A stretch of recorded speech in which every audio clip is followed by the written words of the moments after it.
Kita menikah bukan cuma untuk berbagi tawa saat resepsi, tapi untuk berbagi beban saat badai menghantam. Jika kamu sedang memikul beban sendirian hari ini, kamu wajib menonton kisah ini sampai habis. Raka selalu percaya bahwa tugas seorang suami adalah menjadi tembok beton, kokoh, tak tergoyahkan, dan pelindung mutlak bagi keluarganya. Ia memegang prinsip kuno, jangan bawa pulang masalah kantor ke rumah. Jangan biarkan istri cemas. Namun, prinsip itu perlahan berubah menjadi racun. Selama 6 bulan terakhir, bisnis catering yang Raka rintis sedang di ujung tanduk. Klien besar membatalkan kontrak, dan utang operasional menumpuk. Namun, setiap kali pulang ke rumah dan disambut oleh istrinya, Sarah, Raka akan memasang topeng terbaiknya. "Gimana kerjaan hari ini, Mas?" tanya Sarah sambil menyeduh teh hangat. "Lancar, sayang. Semuanya aman," jawab Raka singkat, lalu buru-buru masuk kamar mandi untuk menyembunyikan wajah lelahnya. Retakan yang tak terlihat, Sarah bukan wanita yang tidak peka. Ia merasakan perubahan itu. Raka yang dulu hangat kini sering melamun. Ponselnya sering berdering di tengah malam, dan Raka akan mengangkatnya dengan berbisik di teras. Uang belanja masih lancar, tapi Sarah melihat Raka tidak pernah lagi membeli kopi kekinian favoritnya atau baju baru.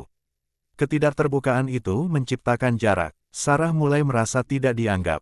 Pikirannya meliar, apakah Raka bosan? Apakah ada wanita lain? Apakah aku melakukan kesalahan? Setiap kali Sarah mencoba bertanya lebih dalam, Raka selalu menepis dengan kalimat andalannya, "Kamu nggak usah mikirin itu. Biar aku yang urus." Niat Raka mulia, ia ingin melindungi Sarah dari stres. Realitanya, ia membuat Sarah merasa kesepian dalam pernikahan mereka sendiri. Titik pecah. Suatu malam, hujan turun deras. Listrik padam. Dalam gelap, Sarah menemukan surat tagihan dari bank yang tergeletak di tas kerja Raka yang terbuka.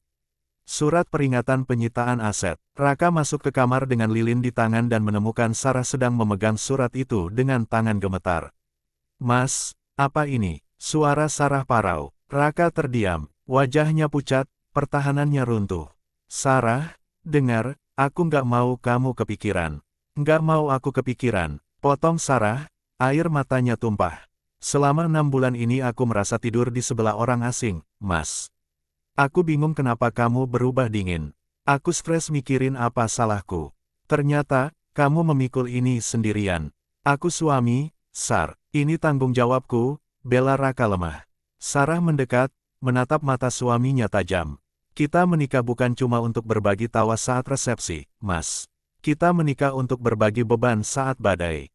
Kalau kamu hancur sendirian, apa gunanya aku ada di sini?" Kalimat itu menohok Raka tepat di jantung. Ia sadar, dinding beton yang ia bangun tidak melindungi rumah tangganya, melainkan mengisolasi dirinya sendiri. Memulai kembali, malam itu menjadi malam terpanjang, tapi juga paling melegakan bagi mereka. Untuk pertama kalinya, Raka menangis. Ia menceritakan segalanya, ketakutannya gagal, rasa malunya, dan kecemasannya akan masa depan. Sarah tidak marah soal uangnya. Ia justru marah karena tidak dilibatkan. "Kita jual mobil kedua," kata Sarah tegas setelah Raka selesai bercerita. "Aku juga bisa mulai buka jasa desain grafis lagi dari rumah. Kita hadapi ini sama-sama. Jangan pernah sembunyikan apapun lagi, sekecil apapun." Beban di pundak Raka yang rasanya seberat gunung, tiba-tiba terasa ringan. Bukan karena utangnya lunas seketika, tapi karena ia tidak lagi memikulnya sendirian.